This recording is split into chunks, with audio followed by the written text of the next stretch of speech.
Hello दोस्तों, तो आज हम बात करने वाले हैं अपने खान पान की। हम सभी सर्वोत्तम स्वास्थ्य की चर्चा करते हैं और उसे पाने की कामना रखते हैं। लेकिन हमारा भोजन हमारे स्वास्थ्य और हमारे जीवन शैली को ध्यान से देखा जाए तो पता चलता है कि यह सब मिलकर भी हमें निरोगी जीवन देने में सक्षम नहीं है। यहाँ हम सीखने वाले हैं कि जो हमारे घर में पकाया गया भोजन पूर्ण रूप से पौष्टिक और संतुलित आहार है या नहीं। इसी के बारे में आज हम चर्चा करने वाले हैं इस वीडियो में। तो सबसे पहले आप जानते हैं क्या कि हमारा शरीर हमारी सबसे बड़ी संपत्ति है।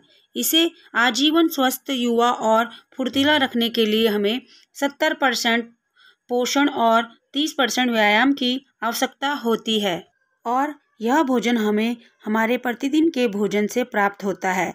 अब पौष्टिक आहार को लेकर हमारी सामान्य प्रक्रिया यह होती है कि मैं सिर्फ घर में पका भोजन खाता हूँ या फिर खाती हूँ। और जब हम घर में भोजन पकाते हैं तब हम ज़्यादातर उसी विधि का प्रयोग करते हैं जो हमने अपनी माँ से सीखी है।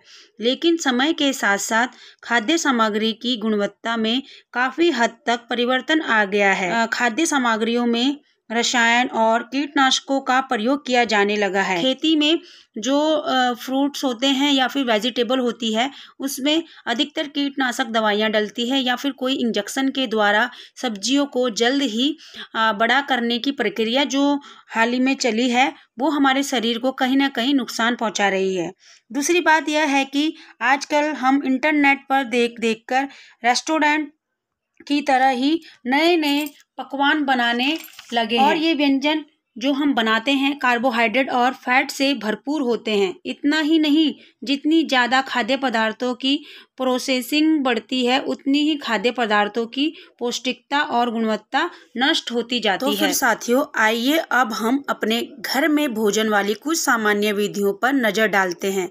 तलने से खाद्य पदार्थों की सारी पोषकता नष्ट हो जाती है, साथ ही उसमें फैट की मात्रा कई गुना बढ़ जाती है। अध्ययन से पता चला है कि माइक्रोवेव के उपयोग से भोजन में उपस्थित प्राकृतिक जल सूख जाता है और कैंसर पैदा करने वाले तत्व उत्पन्न हो जाते हैं। देखिए, जब भोजन को उबाला जाता है तो उसके पोषक तत्व पानी में घुल जाते हैं और हम उस पानी को फेंक देते हैं। उम्मीद करती हूँ कि आप सभी मेरी बात से सहमत होंगे। अक्सर हम उस पानी को फेंक ही देते हैं। सब्जी या अन्य खाद्य पदार्थों को जब हम कम आंच या धीमी आंच में हम उसे बनाते हैं तो उसमें उपस्थित प्राकृतिक जल और उसकी पौष्टिकता नष्ट हो जाती है।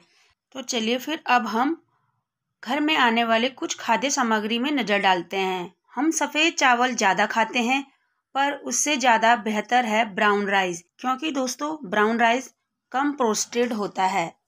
और दोस्तों, हम पकी हुई सब्जियों को खाना ज़्यादा पसंद करते हैं, जबकि कच्ची सब्जियां पकी हुई सब्जियों की तुलना में अधिक पौष्टिक होती है। क्योंकि सब्जी बनाते समय जितनी भी उसमें पौष्टिकता पोषण होते हैं सब नष्ट हो जाते हैं पकने की वजह से।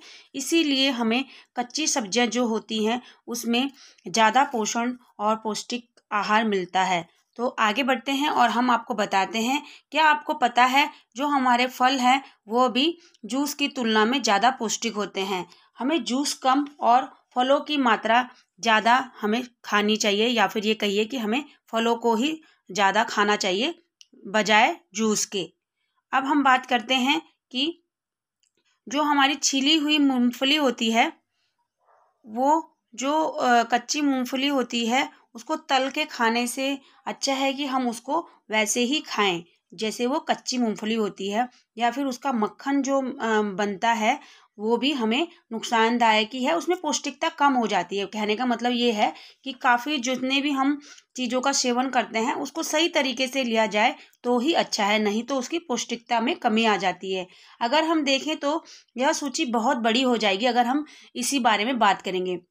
समय अब हमें मजबूर कर रहा है कि हम यह सोचें कि क्या घर में पका हुआ भोजन हमारे दैनिक पोषण को पोषकता को पूरी करने में हमारी मदद कर रहा है, और अगर कर रहा है तो यह भोजन हमारे शरीर में अपरिवर्तनीय बदलाव के रूप में असर क्यों डाल रहा है। जैसे समय से हम पहले ही बूढ़े होने लगते हैं या फिर नज़र आते हैं लोगों को, हमारी रोग प्रतिरोधक क्षमता कम होने लगती है, बार बार हमारे घर में हर कोई बीमार पड़ता है, लंबे समय तक हम डॉक्टरों के पास जा जाकर दवाइयों का सेवन कर रहे हैं जिससे कि हम सही रहें, उचित जीवन शैली न होने के कारण उत्पन्न होने वाली बीमारियां आदि।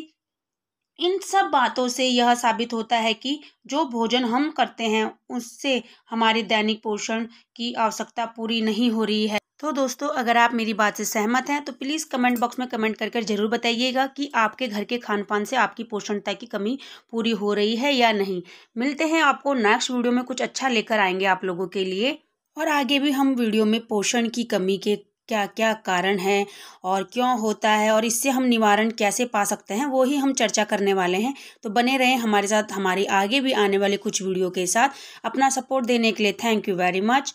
अगर आप नए आए हैं तो सब्सक्राइब करना बिल्कुल ना भूलें, जिससे कि सबसे पहले आपको पता चल जाए कि हमने वीडियो अपलोड की है। चलिए फिर मिलते हैं नए